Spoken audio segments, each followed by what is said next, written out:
Hello and welcome to my first video on the anti-consumerism experiment. This month I'll be giving up on paying for haircuts. So on average I do get 2 to 3 haircuts a month, costing me £20 each. So in a month that's £40 to £60 a month, then £480 to £720 in a year, which is quite a lot of money. This is why I'm doing this experiment, to tackle my consumerism behavior and see if I can last a month without paying for a haircut. So here are a quick montage of what my hair used to look like before I got them cut by a professional. All my haircuts were done by my mum, so it was free of charge. I did save a lot of my pocket money to buy other things. But as I grew older, I started to care more about my parents, and that's when I started to go to the barber shop, and now I spend a lot of money on it. To these more creative haircuts, I was heavily influenced by social media when it came to all these creative haircuts. When I saw something on Instagram or TikTok, I was like, oh, I could rock that as well. And a few people liked it, a few people didn't, but yeah, it was an experience. Some of the haircuts are a bit extravagant, but it gives me confidence, and it also feels creative, which I like being creative with my appearance, whether that be my haircuts, my clothing, my jewelry, anything that's creative. I do like to incorporate that within my style. So to stop myself from going to the barbers, I've got myself uh, a clipper set that I will be using to cut my own hair for the next month. If successful, I'll be carrying this on. If not, I guess we'll only know by April the 1st on the results. Now you'll get a quick speed montage of myself cutting the hair. Sorry for the jump scare, but I thought I should just show you the befores before I show you the montage of me cutting my hair, just so that you can see the progress at the end of this experiment. So for this particular haircut, I decided to get a taper fade, which is also known as a Brooklyn fade and a low fade. I believe it has the least risk when getting it done, as it starts very low and I don't need to cut too much of the side in order to achieve my look. Just some background on this haircut as this montage is playing. It is a haircut that first gained popularity in the late 90s and early 2000s in the African, Italian and Hispanic American barbershops as a variation of the bold fade, originating in New York City. So after deciding on the haircut, I searched up many videos until I found one that was very easy to follow, and throughout the video I'm following each step as carefully as possible so I don't mess up my hair.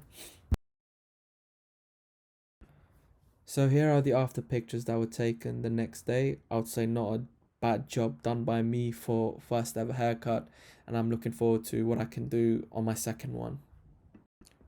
So what was I doing during the time before my next haircut? So here's one of the first clips.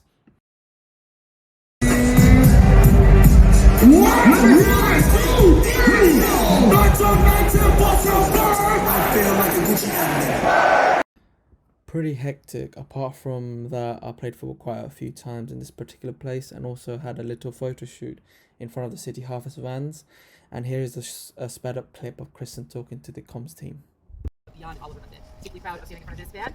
All of our students work on some great ideas, but the winning team does not. So since my last haircut, I've been to many events, been to classes. No one's really said much about my haircut until up and recently, when my housemate was like, oh Nayan, you don't really leave your hair that long usually.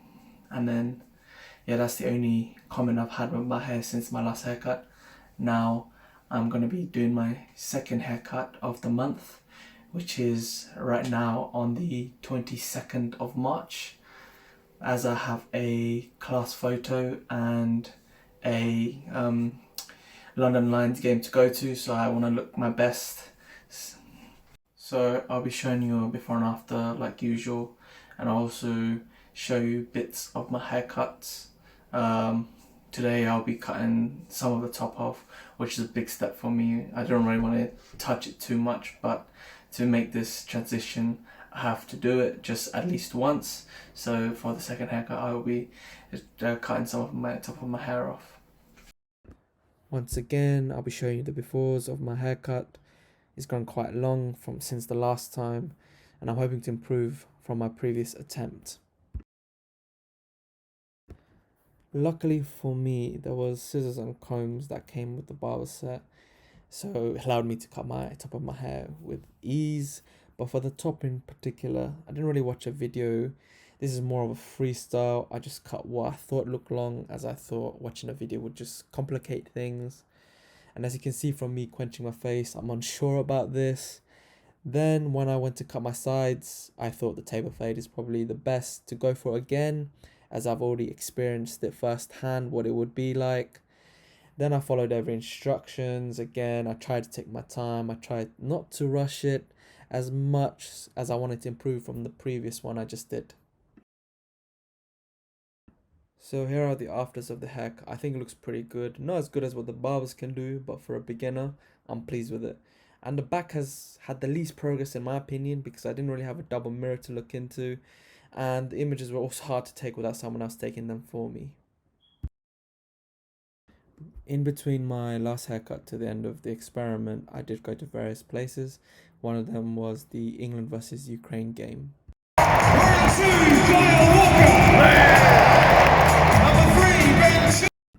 The game ended 2-0. It's quite a good experience. No one had any weird looks about my hair, which is also good.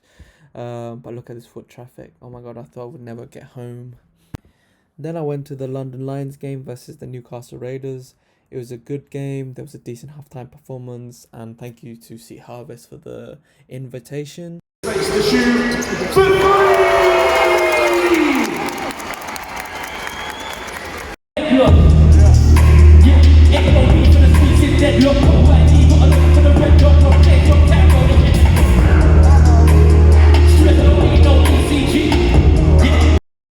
Shout out to Jazz, Hanan and Abby for their successful Equals campaign that made this possible for me to even play in the court. I'm not very good, but still managed to score 2 layups.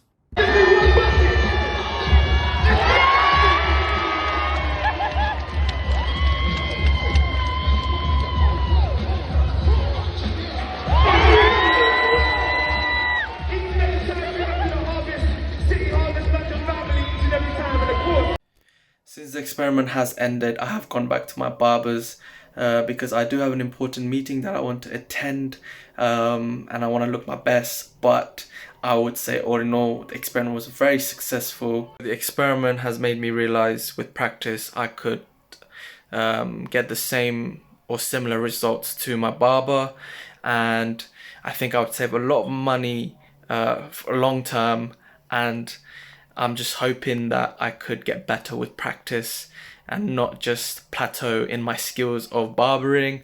So an additional cost that I forgot to mention in the first video of the experiment was the travel cost. As the London Underground is increasing in price, it costs me around £4 on average per haircut to make this journey. So all in all, if I worked out for a whole year, I'll be saving at least £100. This is a more accurate breakdown of how much I would be saving in the whole year if I were to go through with this experiment non-stop without going to the barbers at all.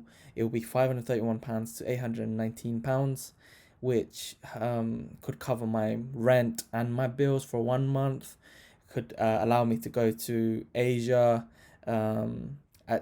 Just opens up a lot of doors for me if I were to save this money instead of spending it. The ones that are set out to lose the most in this experiment, if more people were to do it, would be the barbers, especially due to the cost of living crisis. I believe some people are already doing what I'm doing, just not documenting it like I am.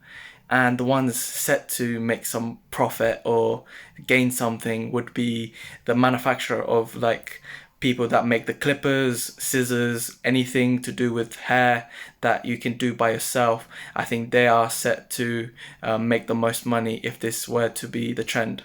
My feelings on this experiment have been mainly positive.